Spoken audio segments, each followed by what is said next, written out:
Fortunately or unfortunately, some of you out there, I know that there's the Apple Podcast app, there's Podbean, there's 50 million of them out there. So wherever you get this, you're kind of used to just hearing our voices. We had one little splash of video when we went to LA and drove with Greg, and then our little follow-up to that fiasco with our lack of video skills. But now we've decided to punish you on a regular basis if you go to YouTube and other places where we've decided to sort of expand our reach by adding a video component. We'll do our best to not show our faces and show things that are more interesting. But that's where we're at. Stu, what's your take on that? As Krabby's just said, yeah, the most eagle-eyed amongst you will see that you can now see us. Sorry about that, but here we are. Needs must as the devil drives, especially if he's driving a devil red INEOS Grenadier. See what I did there? I did see what you did there. Do you know what we can do with that? What's that? We can show a picture of it. There you go. So there you go, ladies and gents. Again, in our servicing the community, we're taking it to another level. On that note, have you seen one of those in person? Are they stateside yet? No, but there was one that was wrapped. But in that event. Okay. So it looked really good. Did it? It was made up, and it sounds like he's put some lipstick on, doesn't it? Oh. And I've got a photograph somewhere. So look at that picture right now. We could share that with the viewers. Oh my gosh! So obviously we can't see it right now, but you guys definitely can. Yeah. So there it is. And in our ongoing effort to make things actually connect and flow, you seeing us isn't punishment, but it allows us to show you other things, as Stu just said. So one thing that caught my attention as we talk about vehicles being at things, I was watching the F1 race this weekend, and a couple races ago in the background, you could see Grenadiers and quarterbacks. They were usually done up. I don't know if they were emergency vehicles or fire trucks or whatever. Yeah, the fire truck was at the Monaco Grand Prix. Okay. So this past weekend at the Red Bull Ring, I assume F1, were using quartermasters as the vehicles for the driver parade. For anyone who maybe isn't familiar with F1, and maybe other series do this, but before an F1 race, in some capacity, they drive the drivers around the track and they wave to the crowd, and they'll be interviewed during this time, and they show them on the video board and all that. And I've seen it be on trailers. I've seen it be on the top of buses and all different kinds of things over the years. But this past weekend, it was actually the two drivers for each given team, or a driver alone, I think in a couple circumstances, but they were in the bed of a quartermaster. And the quartermaster was painted with their, and they put the driver's name and stuff on it, and they sat in the bed and they drove them around the track. I just got to say, I mean, I love the fact that you do a parade before a race, because it's so egalitarian. Everybody is a winner and a loser at that point, but there can be only one. So if you're the racer, you're sitting there looking at everybody else and going, who will it be? But the main thing that sparked some curiosity when you're just saying that is F1 seats aren't really renowned for being the most comfortable things to sit in for 2.5 hours. Yeah. I don't know if any race car seats are. So that begs the question, what is the quartermaster the most comfy way that they'll ever go around that track? Well, considering that they're loose sitting in the bed and sitting on the lip of the bed, maybe not. But it was interesting to see. And, it's so if we go back 2 years, as part of INEOS upping their brand, their presence, they used Lewis Hamilton and George Russell in some of their little mini, I don't know if you call them commercials, but you remember they had those little mini films. I think they're still on their website, actually. And And so that made sense. So it would totally make sense, even Hamilton's gone now, so to put George Russell and Kimi Antonelli in the back of one makes total sense. Obviously, INEOS is a third, I think owns a third of the team and all that sort of stuff. But no, this was the other 9 teams were also part of it. So obviously, I assume now there's some relationship directly between F1 and INEOS, sort of like how Mercedes and Aston Martin are the official, pace car, chase cars, that sort of stuff. But it was really interesting to see. I know a couple other people on the forum caught it. So that in an indirect way has put INEOS products, truck, the Grenadier and the Quartermaster on the TV. But in front of millions and millions of people. Yes, indirectly. Yeah. Like if you know kind of thing. But certainly I would think a lot of people watching it, who are car people would have been like, whoa, what is that? If they haven't seen it before. Because they're very unique looking, it's a very unique looking, especially the Quartermaster, a very unique looking truck. Yeah, 100%. And I was just speaking to one of my friends that was at the Monaco Grand Prix there, and that was exactly the commentary from the fire truck that they had, that the Pompier was using. Yeah, people walking by go, that's really cool. What is it? Yeah. Which, and my friend that was actually there, he owns a Grenadier, and he was saying, this is the stuff that they need to push. It's like, do the weird things. Do you remember all those Land Rovers with all the strange modules and stuff on the back? Yeah. But you knew it was that, but it's like, what on earth has that been? Like the forward control ones and all. Anyway, we are really getting off topic, and we're not going to do that this time. But no, we're not. Because what I will say to you is this.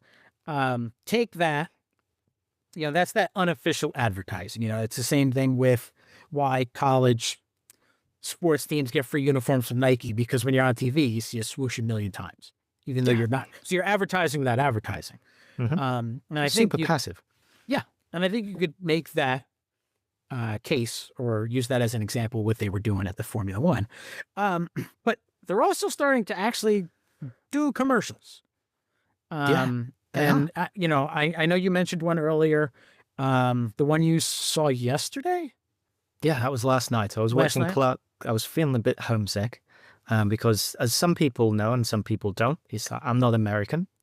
I might live in LA, but I'm British. And I just wanted to watch something about the home counties. So it was Clarkson's Farm. I don't know.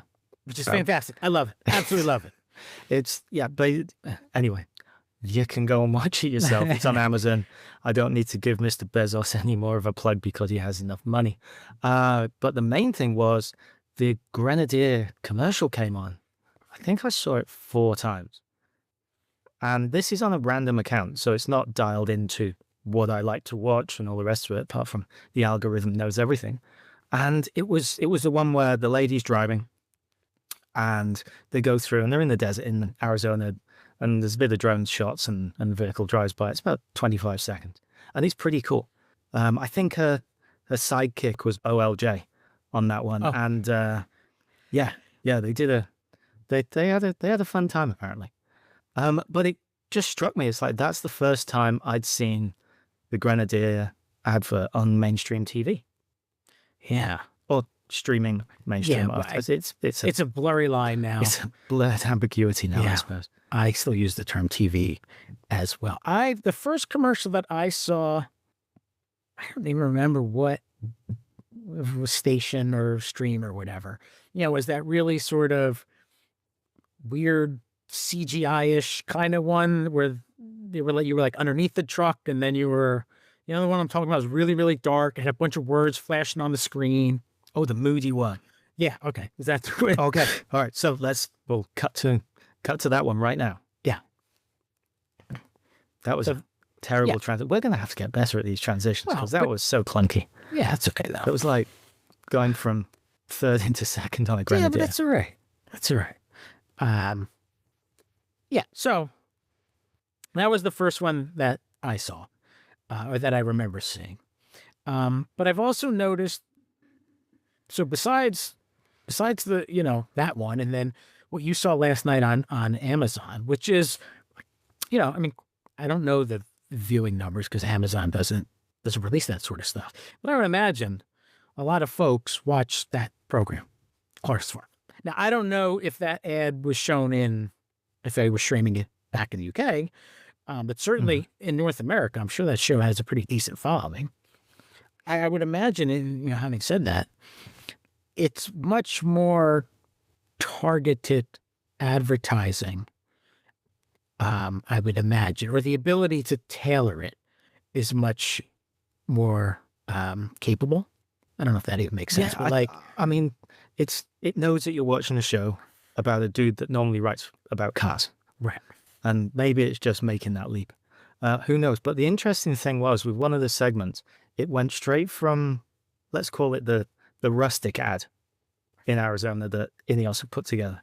And the next one immediately was a Chevy Silverado one, which is so slick with all the computer graphics and everything. And it struck me as being really representative of just what it is, because all of these full-size trucks now are pushing, we're so technologically advanced and all of the stuff that you need in modern life. It's like, we need a big gulp cup holder. Okay, we know that. That's fact. Continue on. I beg to differ.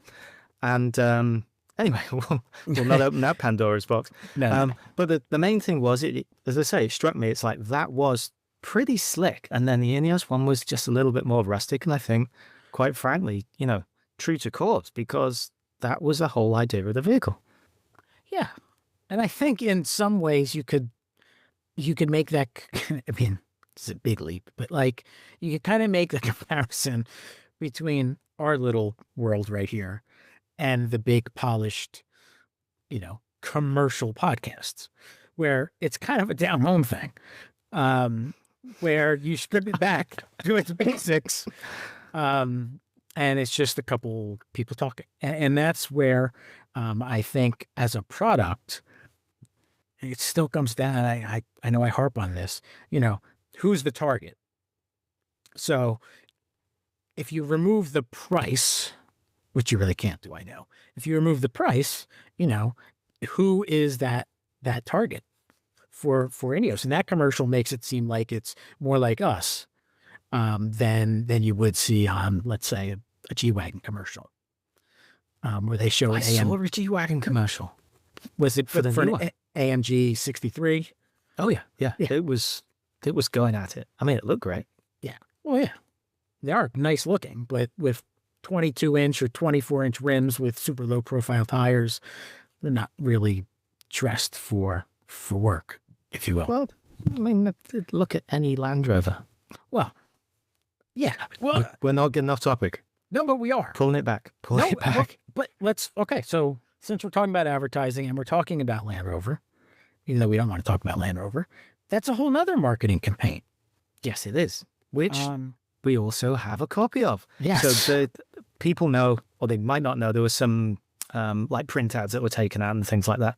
But there's also this one, which features a very handsome peacock. Yeah. So, as you can see here, I mean, it's pretty bold. It's pretty bold. And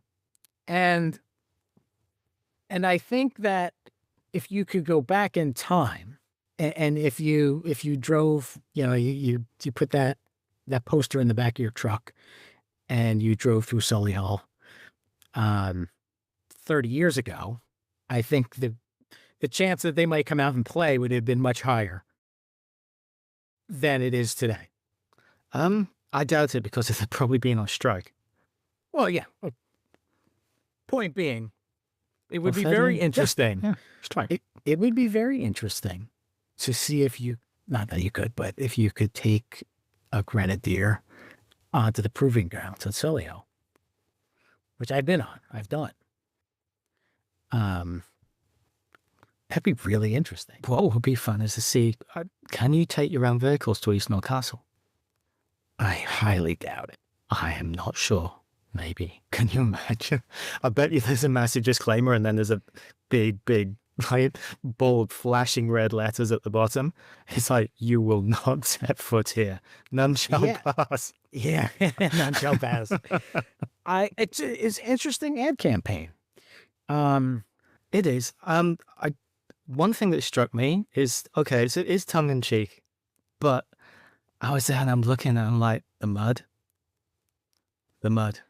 yeah. And I'm going to ask this question. I don't know if we'll ever get a true answer, because do you ever know if it's true or not unless we say it? And most of the time I don't believe myself. So there we are. But with the mud, it's like, was there an applique? Did they get a mud consultant in just to sit there and just dab it on, I like they don't do in TV and movies? I don't know if I would go so far as Unlike we have done, because we obviously haven't been made up for camera right now. no, but I'd be willing to bet that it is 100% not authentic. Do you It think might they be just actual sent, dirt, do you but I think don't. they sent a 5-year out there with a mud gun, just splattering the side of it? Who knows? I don't know how they did it, but I can't imagine that is. I can't imagine the manner in which they put the mud on that was to go out and play in the truck and then bring it in for a commercial shoot. I doubt that. Could be. I don't know. But it definitely looks good. It looks the part. It does. Mine's still got the dirt on it from Moab. It's been almost 2 months now. Yeah. That's just because I don't really wash the vehicle very often. But what's funny is if you go, and I guess, I don't know, I guess legally we could pop these up and search old Land Rover print ads or that sort of thing. You could see ads that were essentially just like that. Yes. Like I remember, I just pulled one up. There's one of a Range Rover Classic covered in mud. Mm-hmm. And the little tagline says, "Introducing the most beautiful vehicle in the world." Didn't they have a campaign where it was you can go out and do your work during the day and then go to the opera at night? Yeah. There's something odd opera. Something like that. Maybe a little bit too highbrow definitely for me, but that sort of stuff. So yeah, and I don't get any physical paper magazines delivered to the house anymore. You don't? No, I do it all on my iPad just because it's easier. I miss it, but it's also super convenient to just have it all right there. We are getting off topic a little bit here, but I actually no, and I'll tell you why, because I pull it back. I subscribe to a magazine called Magneto, which, did you ever read Octane back in the day? I'm familiar with it, but no. Yeah, so it's similar to Octane. There's a lot more writing, so the articles are multiple pages long, and beautiful photography and all the rest of it. And each edition's probably 100 pages, right? So it's pretty thick. It's like coffee table sort of magazine type of thing, and it's just fabulous because they dig in and they will go and get an interview with, Pininfarina, and actually a designer that designed X, Y, and Z back in the day, and what made you, and they're really eking out the information. For obviously, you've got to be a bit of a car geek or a nerd about it to truly appreciate it. But it's a proper magazine. There are adverts in it.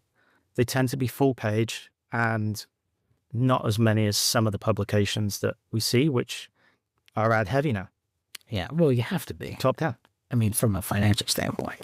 Well, you know more than that stuff than I do, yeah. because that's not what I do. But, okay, actual connections are happening here. So, and they had a really good article about the Grenadier. I'm going to see if speak to those guys to see if we can reprint it or post it on the forum or something. And I'd love to give them a shout out. So in the notes underneath, it's Magneto. And they deliver internationally as well, which is how I get mine. is it a quarterly? Bi-monthly? Like 6 a year? Yeah, I think there's 8 a year. It's a weird number. But they do the roundups of Monterey after they've, the major auctions and Bonhams and stuff like that. So you can see all the super fancy stuff. And it's just a car magazine for people that really like cars. Okay, And it's a great name as well, Magneto. yeah. Octane's a pretty good one, too. Yeah. But, I used to subscribe to that as well. One of the magazines I get is called OVR, which stands for Outdoor Vehicle Recreation. I was going to say over. Yeah. Well, maybe. I don't know. And in the issue, came a couple issues ago, which was the February-March issue, a Grenadier was on the cover story. Nice. And there was a good handful of pages. Let's see, it was a double truck front page. And then 1, 2, 3, 4, 4 full, 5 pages, lots of pictures. But it all comes down to, it's the truck owned by Bernard Leitner. Okay. So, it talks about what he did to it. And it's not an ad in the sense of Leitner paid for it. But it is sort of a feature on both the vehicle and a company that supports that vehicle. And it was interesting, a lot of stuff in there people who are members of the forum may already have come across, but it was a really nice article. And it was nice to see it on the cover. And so, although, again, I would imagine they do make a physical version of it, but I came across it online and that's how I subscribed. It's a nice magazine. As an extension of that, we were went on YouTube to try to find the ad to post and share. But as we did that, we came across several others, including Ready for Hard Work and Big Adventures. Obviously, the manufacturer creates this content and puts it out and says, this is the ad that we're going to do. But we're also seeing the local dealers do their own. I don't know if they're on real TV. I'll say real TV. That sounds so condescending. But on TV, in the local area, like if you're the UK, it's ITV, Anglia, East Anglia, or Thames Valley, whatever. Yeah, so it's whether it's on there as well as on the internet, but there's some really interesting ones. So this one's from the dealer in Oregon, right? Yeah, which I'm not familiar with the dealer in particular, but it's a really nicely shot. It's got a nice drone shot. It's pretty neat. It's pretty well done. Again, I think this vehicle I know is now the quartermaster as well as the wagons, but just generally speaking, as a product, it has a very different. I don't want to say very different, but the life of the Grenadier, or the lives it lives, are very different from market to market. In other words, this sort of what folks are using it mainly for in Australia is different than folks in Europe, which is different than folks in the States. 100%.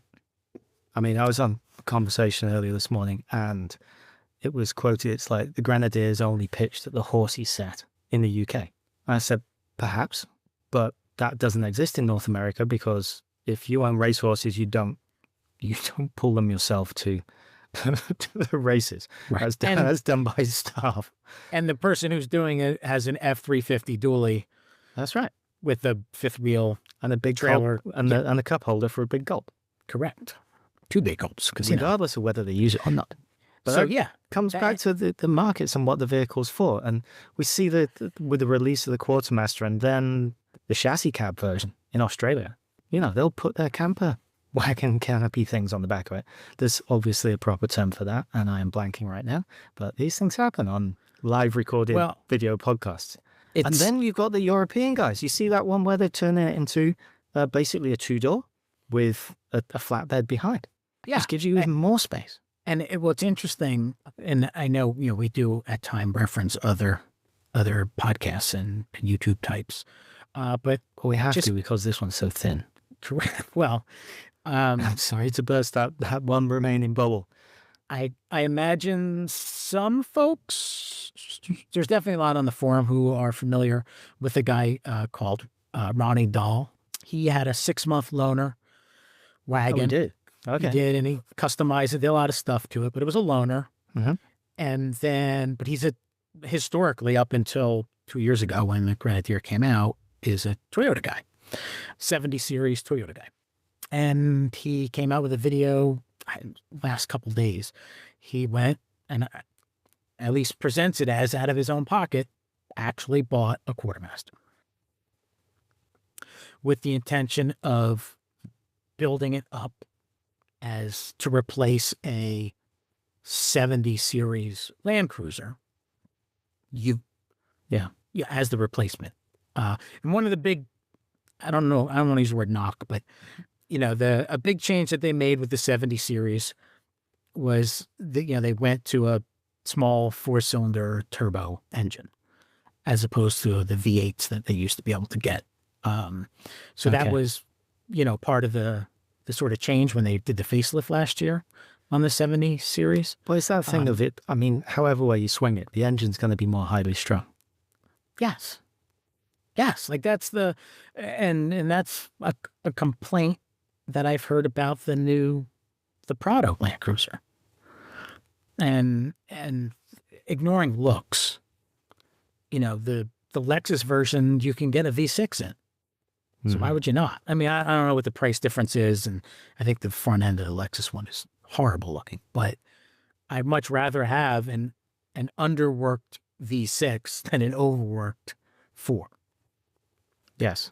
And I'd definitely rather have a detuned straight 6 than either of those.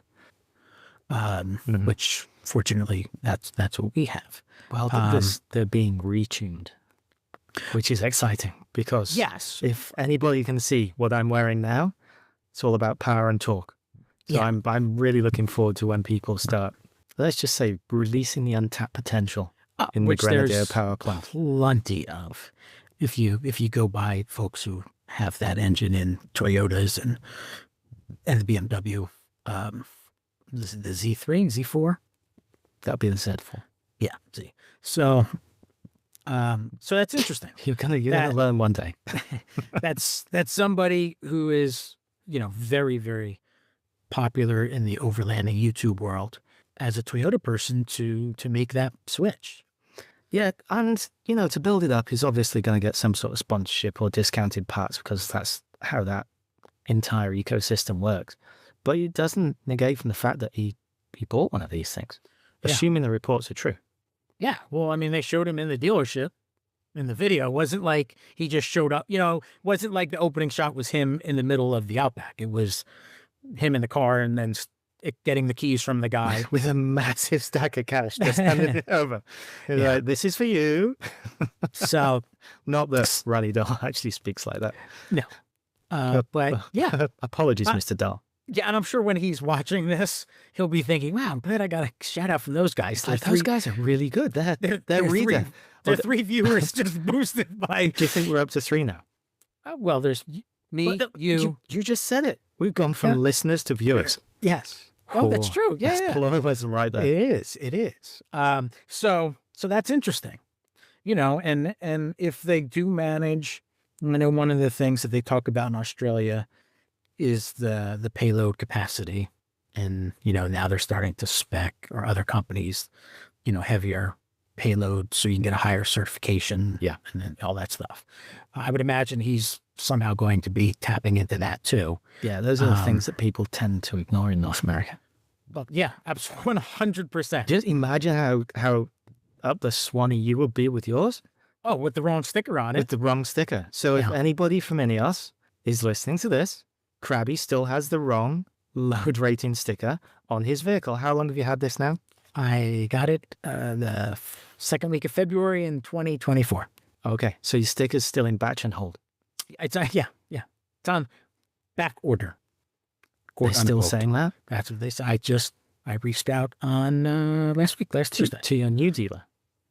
Well, so I emailed the old dealer, and I had emailed the old dealer for several reasons. But the first one was to say, hey, look, you guys have been great, but now there's a dealer that's an hour from my house as opposed to 2 hours and change. Yeah. I said, it's not a reflection on you at all. It's just logistically, it just makes more sense. And the service manager, really nice guy. He's like, no, I get it. I totally get it. He's like, we fully understand that. It's good that the network's growing, to make it easier for customers. But I did ask in that email again about the sticker. I said, because, I don't know if that appears in the system on their end. And when I went to the new dealer and mentioned it, there was nothing in the, like when she pulled up my VIN number, there wasn't any notes about a bad label. Oh, so, do you think I don't know. Ratbacks didn't do anything?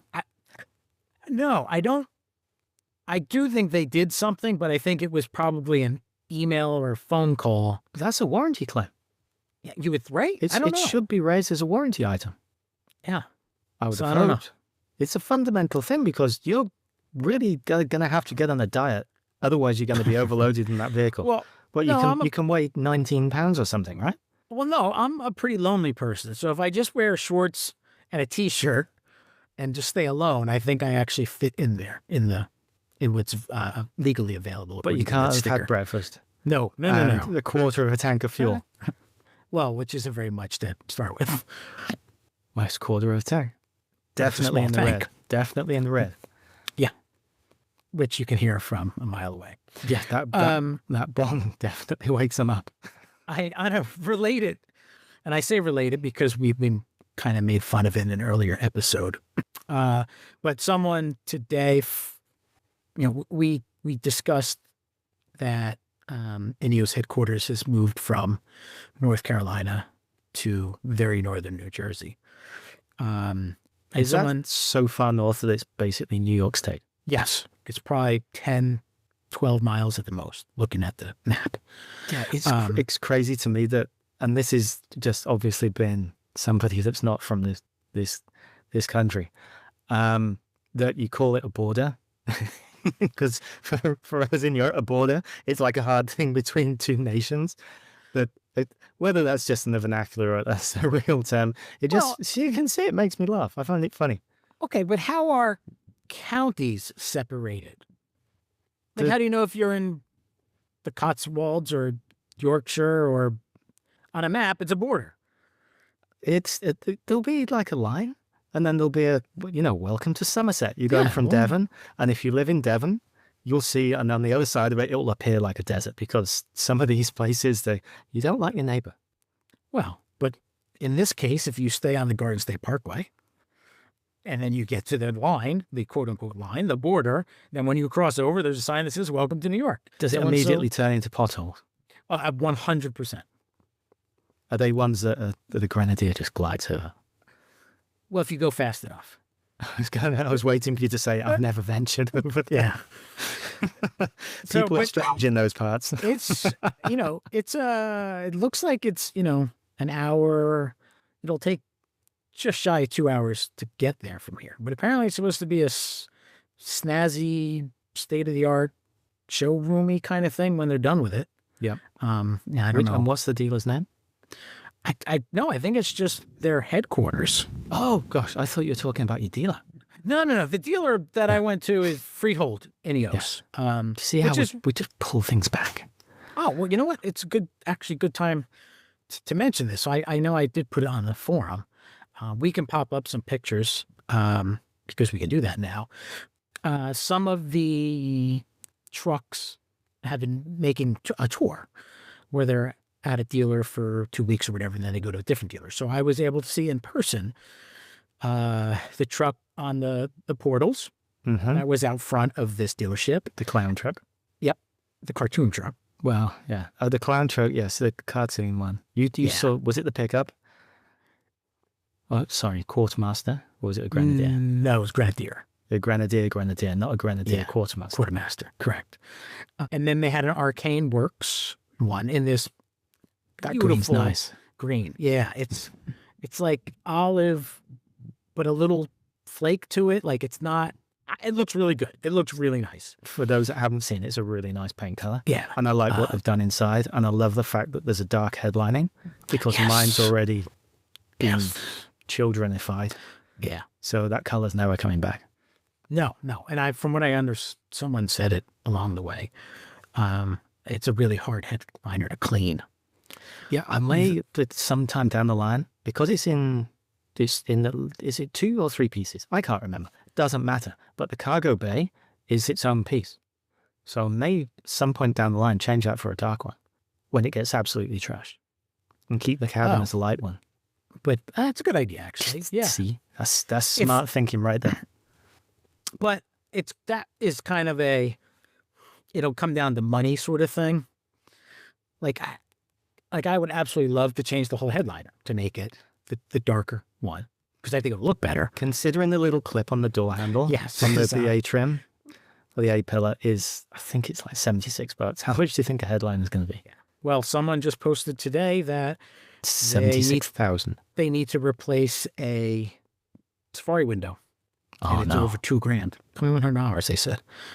It's also they're curved, they're not flat. If that was me, and I'm glad it's not, but I would look at making a fiberglass one and just Like a Perspex one? well, you can do plastic, or I'd just do GRP and just blank it out. You've got the fittings there. You've already got the dimensions. Yeah, but then that defeats the whole purpose of having the... No, you can still take it out. Yeah, but the light won't come in, right? I mean, I guess it'd be pretty diffused. Well, it'd be opaque. Yeah, because it'd be painted. Yeah. But it's that thing of, there's ways and means around that. Incidentally, that is something that I'm really sad that they didn't offer as an option, was this, when you get the Safari windows, if you also want the solid version, that you could option that, because I probably would. And then you swap them out for different things. I mean, there's a precedent with it with small volume manufacturers. I keep coming back to Lotus, which news has just dropped that they're seriously thinking of closing the factory at Hethel and relocating to the States, which, yeah, the last vestiges of Colin Chapman are going to be gone if they do that, I think. But with the Esprits, you used to be able to buy the glass roof and the composite one. And you could change it out depending on what you wanted. I know Lotus is a niche, small volume manufacturer as it is, but is North America their biggest market? Does it benefit them to build here? Well, they're trying to make it the biggest market, yeah.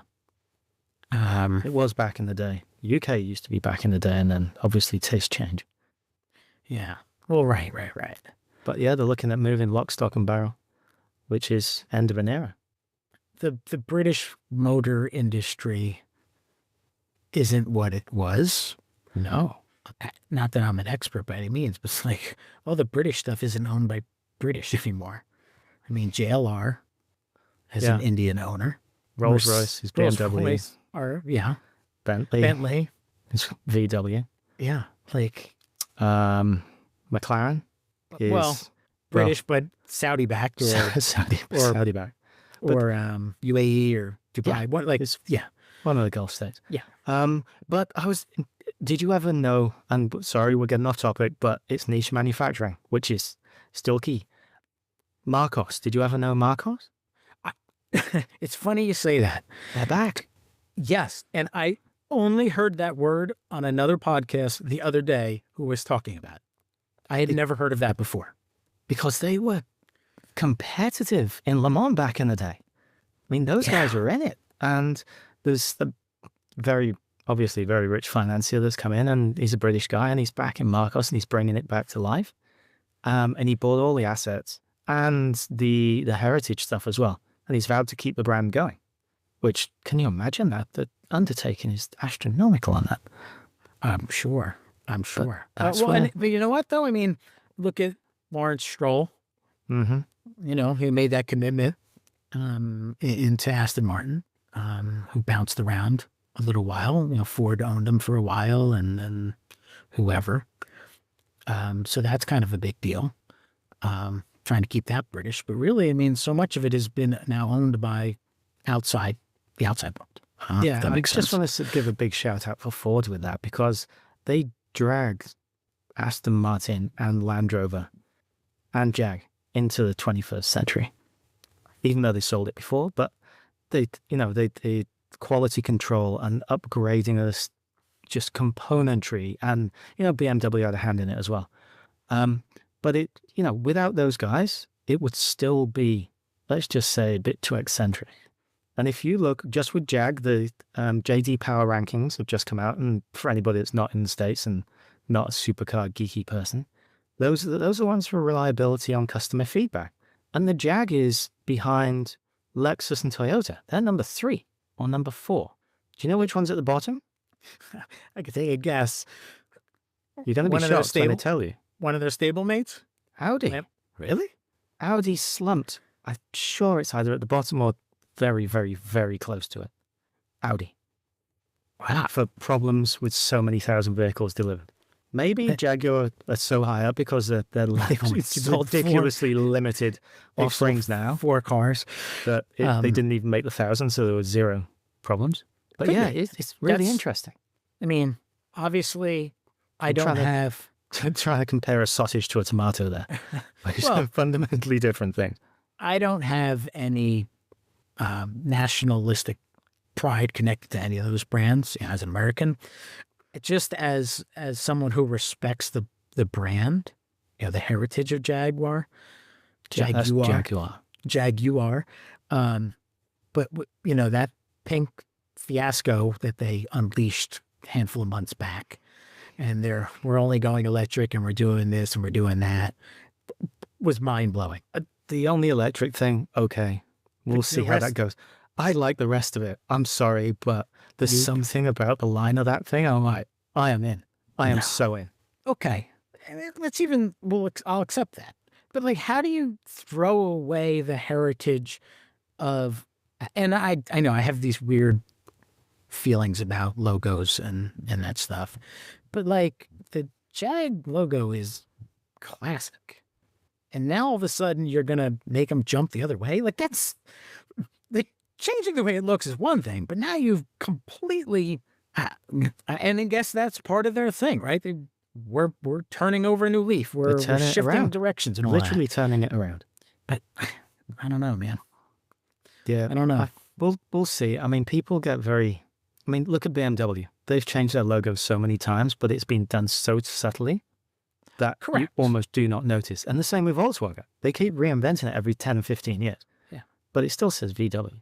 This is quite different. You really notice this one. Yeah, it's like you go to your great aunt, you go, ooh, that's different. Right. So she eats a Viscount biscuit. It's not obviously apples to apples, but like whenever you see the Nike logo, yes, the swoosh always goes, yeah, it might be reversed on a shoe, but like when you actually see it, it always goes the same way. Kind of like a normal check mark, where the fat part and then it gets skinny as you go from left to right. Yeah, all of a sudden, I'm left-handed, so I do them the other way around. Right. I mean, the word. I know what you mean. So if they just came out one day and were like, no, we're doing it this way from now on, that'd be really bizarre. Yeah, that's McGovern, though, isn't it? And, there's been so many column inches, feet, yards, miles devoted to that guy. Love him or loathe him, look at what he's done with the sales figures of Land Rover. Oh, yes. And then that's it.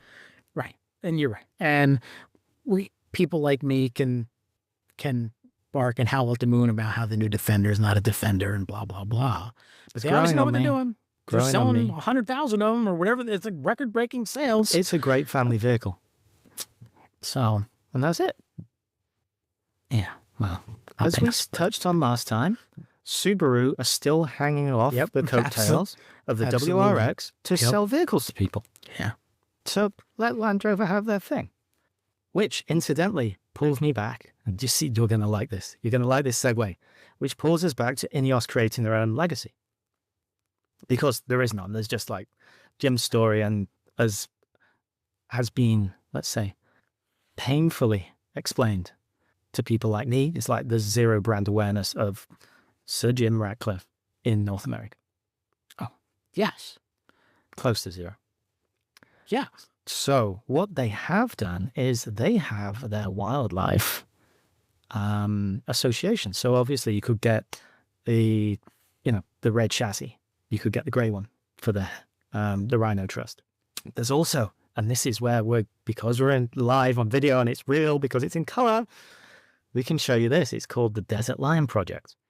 Obviously we've seen this now and we've got lions prowling around with a quartermaster. And this is from the official INEOS account, which is pretty cool. Getting back to the original story of when he was in the back of the Land Rover with the driver in Tanzania. It's like these things, they're going to stop building. So it comes full circle with that gentleman's idea of, this is what I want to use this vehicle for. Now, whether he's pushing a round peg through a square hole, I don't know. I don't think so. But he's still applying what he designed, what he set out to do. And I like that stuff. Oh, so do I. It's like, I'm going to do this, and you blooming well grab it by the horns and go and do it. I mean, You see, I didn't swear then. no, you didn't. You're better than me. Well, that's why I had to introduce the beep beep. Yeah, Or the toot. I will refrain. Krabby's toot. I will refrain. I'm so sorry, people. Look, I'm not a billionaire. I'm not, obviously, Sir Jim Ratcliffe. And I don't know what it's like to be that person, but I wonder if he's happy with what was the result. Like, in 2017, if someone said, oh, this is what it's going to be in 8 years, I wonder how close it really is to his vision. The reality of you do need a computer to do this, and you do need, like, the stuff that you couldn't get away with not having. Do you know what? That's a really good question. And writing that down now, because hopefully we're going to be able to speak to somebody soon that could thoroughly answer this. It's an interesting question, right? I can't imagine he would come out and say, no, you know, I'm not really happy. Okay, obviously we know that. Off the record, having a beer in the corner of the pub, you know, would you get a little more honesty in that? And some of it was just reality. You can't build a car in 2025 without airbags. You can't do that. So all the systems that control that, you couldn't avoid. You can't build a car in 2025 without you know what I mean? So yeah, I think the one statement that you'll probably get is, by gum, it's expensive to do. Well, yeah, okay, that would be eye-wateringly expensive. Way more than he thought. I think so. Yeah, I think so too. I think that's fair. But that gets us on to the other news, which is they are allegedly, and we haven't had any confirmation of this, talking to Chery yeah. Oh, yeah. about hybrid powertrains, because we already have the Fusilier, which was being, let's say, batch and held. Yeah. Maybe a batch of 5 or 6. But anyway, that's where it's at. It got paused. And now we hear that Chery, they're speaking to those guys about possibly partnering up with the powertrain to get that to market, which is a really interesting thing, because then that directly taps into the Chinese market. Obviously makes economic sense if you don't have to start from scratch with the whole EV thing. Like, I get it. I still think they should have just come in and swooped in on Fisker and just bought everything up and then just reskinned the vehicle. Yeah, but again, It was made. But it puts them in that same situation, though, where that's obviously coming from a guy that knows nothing about the automotive industry on the exactly. other side of that curtain. Yeah. So I don't know if that was the solution, but what's even maybe of greater interest. Yeah, I've always been a dreamer. If you look into Chery, they also have a relationship with Land Rover. I don't know if you're aware of that. They make what is it now? You're putting me on the spot. Oh my gosh, I'm going to have to resort to the internet of lies, yeah? Which, if you're watching this is not the lies. This is just coming from us, a couple of guys that make stuff up as we go along. Do you want me to just spoil it for you? Or you want to look it up? I want to look it up. What? They made the baby disco? Well, And the baby Range Rover? in reality, And the Jag? where they're at right now. Splendid and effortless, apparently the Jag is. And it's obsessed with performance. Jaguar XEL. Distinctive inside and out. The new Jag E-Pace. Right. It's new. Okay. All right. We got a thing. So they're basically... Interesting picture there with London and Shanghai in the background. Well, what's interesting, as I understand it, you know, it is going to be the relationship as it maybe connects to this is, I guess Land Rover is, I don't know if resurrecting is the right word, but you know how Land Rover has gone from, it's really turned itself into mini brands. It's House of Brands, I think they call it, isn't they? Yeah. And I think the Freelander, they're bringing it back. I think they are. And that's where Chery comes in terms of making a small electric EV kind of thing. And really that sounds exactly like what INEOS is looking to do. So it's interesting because then those two products, I would think, would compete directly. I mean, that like definitely strikes me as the same market. I just want to say the Freelander, when it came out, was transformative in the UK because there was no, let's say, mid-sized small SUVs that just didn't exist. You had Disco, Range Rover, maybe And Range Defender. Rover Sport at that point, and then the Freelander came out. And it was marketed as a fun one that you throw the dogs in and the family would drive Well, it around. And I don't know if- remember. It was super aspirational. I remember so many of my friends wanted one. Yeah, I don't know if we Yeah, I ever was like got the 15 three. at the time or something. I don't know if we got the 2-door here where the back came off. I don't know if they sold that one in North America or not.